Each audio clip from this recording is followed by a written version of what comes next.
சுச்சக்கர வரதாச்சாரியம் சுத்தசத்வ குருத்தமம் ஸ்ரீநிதி ராகவம் வந்தே he அபார கருணாகரம் கவிதாஜித கல்லோலி கன்யகா காந்தவக்ஷசே கருணாதி குணாத்தியாய கமலா நிதயே நமஹா. ஸ்ரீ சங்கரா TV நேயர்கள் அனைவருக்கும் வணக்கம். ராமனை வரவேற்க எல்லாரும் தயாரா இருக்கோம். பகவான் அவதாரம் பண்ண போறார். ஆனா அவதாரம் பண்றதுக்கு முன்னாடி ஒரு பெரிய ட்விஸ்ட் வச்சுட்டு சிரிச்சாராம் ராமன். ஏன்னா கிருஷ்ணன் தான் லீலை பண்ணுவாரா, நம்ம ராமனுக்கு லீலை பண்ண தெரியாதா? அதுவும் வடுவூர் ராமன் புன்னகை மன்னனாச்சே. அதனால புன்னகைக்காகவே அவதாரத்துக்கு நடுவுல ஒரு லீலை ஒன்று பண்ணினாராம். அந்த லீலையைத்தான் பாலஸ்பந்தத்தின் 3வது ஸ்லோகத்திலே வில்லூர் சுவாமி வர்ணிக்கிறார். இப்ப என்ன காட்சி? தேவர்கள்லாம் பெருமாள்கிட்ட பிரார்த்தனை பண்ணா, நீ பூமியிலே அவதாரம் பண்ணணும், ராவணனை அழிக்கணும்னு. அவ்வாறே அவதாரம் பண்ணுகிறேன், பயமெல்லாம் நீங்கும், மங்களம் உண்டாகும்னு சொல்லிட்டார். அவதாரம் பண்ண போறார். இப்போ பிரம்மா பெருமாளிடம் ஒரு வார்த்தை சொன்னாராம். அதற்கு பெருமாள் பதில் சொல்றாராம். அதிலே ஒரு புன்னகை அடங்கி இருக்கிறதுன்னு வில்லூர் சுவாமி ரசிக்கிறார். பாலஸ்பந்தத்தின் 3வது ஸ்லோகம். சாஹாயம் தவ சம்விதாத்தும் அவனௌ சிருஷ்டோ மயா ஜாம்பவான் ஸ்நேகஸ்தே பரமஃ பிதாமகமயி த்வம் மத் பிதா கின்விதம் கின்னாஜோ மமஹே பிதாமக இஹ ஸ்ரீமன் இதி வியாஹ்ருதௌ தாதுஸ்தேச்ச யதாச மந்தஹசிதம் தத்தேத்ய வித்யோததே. இந்த ஸ்லோகம் ரொம்ப அற்புதமாக உரையாடல் வடிவிலேயே அமைந்துள்ளது. யாருக்கும்னா பிரம்மாவுக்கும் திருமாலுக்கும் இடையே உரையாடலாம். பிரம்மா திருமாலை பார்த்து சொல்கிறார், சாஹாயம் தவ சம்விதாத்தும் அவனௌ சிருஷ்டோமயா ஜாம்பவான். திருமாலே, நீ பூமியில அவதரிக்க போற, அடுத்து ராமனா வரப்போற. சங்கரா டிவி நேயர்கள்லாம் குழந்தை ராமனா அவரவர் இல்லத்துக்கு வரவேற்க காத்துன்னு இருக்கா. இந்த நிலையில் உனக்கு கைங்கரியம் பண்ண வேண்டாமா? நீ பூமியில் அவதரித்த காலத்தில் உனக்கு கைங்கரியம் பண்ணணும். அதற்காக என்னுடைய அம்சமாக நான் ஜாம்பவானை அனுப்பி வைத்திருக்கிறேன்னார். கரடி அரசரான ஜாம்பவான் சுக்ரீவன் கோஷ்டியில் இருக்கிறார், நீங்கள் அறிவீர்கள். அவர் பிரம்மாவினுடைய அம்சம். பிரம்மா சொல்றாராம், உனக்கு கைங்கரியம் பண்ணுவதற்காக அடியேனின் அம்சமாக ஜாம்பவானை அனுப்பி வச்சிருக்கேன்னார். இப்போ பெருமாள் பதில் சொல்றாராம், ஸ்நேகஸ்தே பரமஃ பிதாமகமயி. பிரம்மாவை பார்த்து பெருமாள் சொன்னாராம், தாத்தா உங்களுக்கு என் மேல எவ்வளவு பாசம்னாராம். பிரம்மா பார்த்தார், என்னது தாத்தாவா? நான் உனக்கு தாத்தாவா? பிரம்மா சொன்னார், பகவானே, எப்போதும் நீ இளமையாத்தான் இருக்க.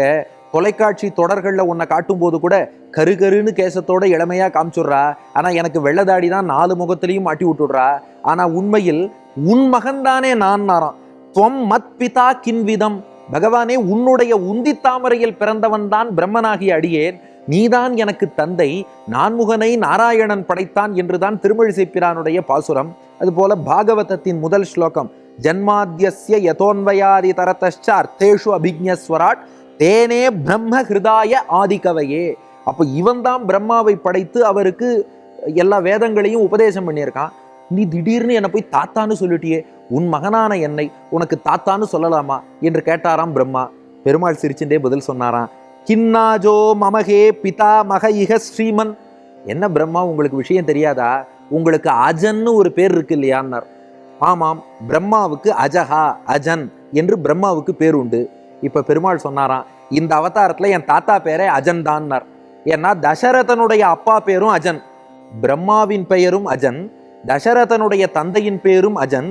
அப்போ தசரதன் மகனாக பெருமாள் அவதரிக்க போறார்னா அப்ப ராமனோட தாத்தா பேரு அஜன், பிரம்மாவின் பேரும் அஜன், அவரும் அஜன், நீங்களும் அஜன். அதனாலதான் உங்களை தாத்தான்னு அழைத்தேன்னு சொல்லி அப்படி ஒரு புன்னகையோடு நகைச்சுவையோடு தசரதன் மகனாக வந்து பகவானே நீ அவதாரம் செய்தாய். இப்படி அவதாரம் பண்ணும் போதே நீ புன்னகை பூத்து நகைச்சுவை செய்து கொண்டு அவதரிக்கிறாய்னா எங்களுக்கு நீ இன்னும் எவ்வளவு புன்னகையெல்லாம் அனுகிரகம் பண்ண போற. தாதுஸ்தேச்ச யதாச மந்தஹசிதம் தத்தேத்ய வித்யோததே. ஆனா ராமா, அப்ப நீ பாட்டுக்கு பிரம்மாவை பார்த்து சிரிச்சுட்டு பூமியில வந்து அயோத்தியால அவதாரம் பண்ணிட்ட. அந்த புன்னகையை ரசிக்கிற பாக்கியம் எங்களுக்கு கிடைக்கலையடா. நாங்கள்லாம் காலத்தால் பிற்பட்டவர்கள், ஞானத்தால் பிற்பட்டவர்கள், பக்தியால் பிற்பட்டவர்கள். நம்ம எல்லாத்துலேயுமே பேக்வேர்டு தான். அதனால இந்த யார் ஃபார்வேர்டு பேக்வேர்டுங்கிற சண்டையே வேண்டாம். நம்ம எல்லாத்துலேயுமே பேக்வேர்டாக தான் இருக்கோம். அப்படி இருக்கக்கூடிய நாங்கள்லாம் இந்த புன்னகையை ரசிக்கணும்னு நீ நினைச்சிருக்க.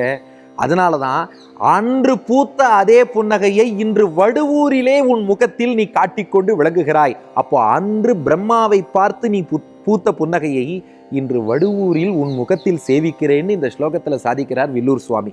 அப்போ இந்த ஸ்லோகத்தில் 3 விஷயங்கள். புன்னகைக்கான காரணம் என்ன அப்படின்னா, பகவான் தன் எளிமையை வெளிப்படுத்துவதற்காக புன்னகை செய்தாமா. அது என்ன எளிமைனா, அஜன்கிற பிரம்மாவுக்கே தந்தையாக இருந்த போதும் அஜன்கிற ஒரு மனிதனுக்கு பேரனாக தான் அவதரிக்கிறான் இல்லையா, அவ்வளோ உயர்ந்தவன் தன்னை தாழ்த்தி கொண்டு கீழே இறங்கி வருகிறான் அல்லவா, அந்த எளிமையை வெளிப்படுத்தத்தான் இந்த புன்னகை செய்தான் ராமபிரான். அடுத்து இந்த புன்னகை நமக்கு தெரிவிக்கக்கூடிய செய்தி என்னன்னா, அப்படி பூமியில் அவதரிக்கும் போதும் சந்தோஷமா அவர் அவதாரம் பண்றார். ஏன்னா நம் போன்றவர் யாரையாவது ஒரு பெரிய மாளிகை பங்களால இருந்துட்டு ஒரு 4 நாள் சாமானிய குடிசையில வந்து இருன்னு சொன்னா நாம முதல்ல இருக்கவே மாட்டோம், ஒத்துக்க மாட்டோம். ஒருவேளை ஒத்துக்கொண்டாலும் முகம் சுளித்து கொண்டு இதெல்லாம் என்ன, எப்படி இருந்தனா இப்படி ஆயிட்டேன்னு சொல்லி கொண்டு இருப்போம். ஆனா பகவான் அப்படி இல்லையா, அங்க வைகுண்டத்தை விட்டுட்டு பூமிக்கு இறங்கி வரான். மகிழ்ச்சியோடு அடியார்களோடு கலந்து பழகப் போகிறோம் என்று மகிழ்ச்சியோடு, தான் பெரியவன் என்ற எண்ணமே இல்லாமல் சந்தோஷத்தோடு எளிமையாக இறங்கி வருகிறான். அதுதான் இந்த புன்னகை நமக்கு தெரிவிக்கக்கூடிய செய்தி. 3வது முக்கியமாக, இந்த புன்னகையை அனுபவிப்பதால் என்ன பலன்? வாங்கோ, தயாராயிடுங்கோ.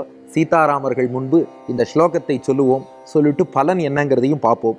சாஹாயம் தவ சம்விதாதும் அவனௌ சிருஷ்டோ மயா ஜாம்பவான் ஸ்நேகஸ்தே பரமஃ பிதாமக மயி த்வம் மத் பிதா கின்விதம் கின்னாஜோ மமஹே பிதாமக இஹ ஸ்ரீமன் இதி வியாஹிருதௌ தாத்துஸ்தே ச யதாச மந்தஹசிதம் தத்தேத்ய வித்யோததேன்னு உங்கள் இல்லங்களிலும் உள்ளங்களிலும் இருக்கும் சீதாராமர்கள் முன்பு இந்த ஸ்லோகத்தை விண்ணப்பித்து ராமனின் புன்னகையை ரசித்தால் நம்ம அத்தனை பேருக்கும் ராமன் துணை வருவான். எப்போதும் நமக்கு ஒரு துணை வேண்டும், ஒரு பற்று கொம்பு வேண்டும்னு நினைக்கிறோம் அல்லவா. லோகத்துல வேற யாரையும் நாம நம்ப முடியாது, ஆனா சீதாராமர்கள் துணை வருவார்கள். இந்த ஸ்லோகத்தை சொல்லுவோம், புன்னகையை ரசிப்போம். எப்போதும் ராமன் நமக்கு துணை நின்று நம்மை காத்தருள்வான். அது இதற்கான பலன். இனி குழந்தை ராமனை தொட்டிலே கிடத்த வேண்டாமா? நம்ம ஆத்துக்கு குழந்தை ராமன் வந்துட்டான், எல்லாருடைய இல்லத்துக்கும் உள்ளத்துக்கும் வந்துட்டான். தொட்டில போட்டு தாலாட்ட வேண்டாமா? அடுத்த பகுதியில் ராமனை தொட்டிலே தாலாட்டி தாலாட்டு பாடுவோம். தாலாட்டை கேட்டு ராமன் சிரிக்க போறான். அந்த புன்னகையையும் அனுபவிப்போம். நன்றி, வணக்கம்.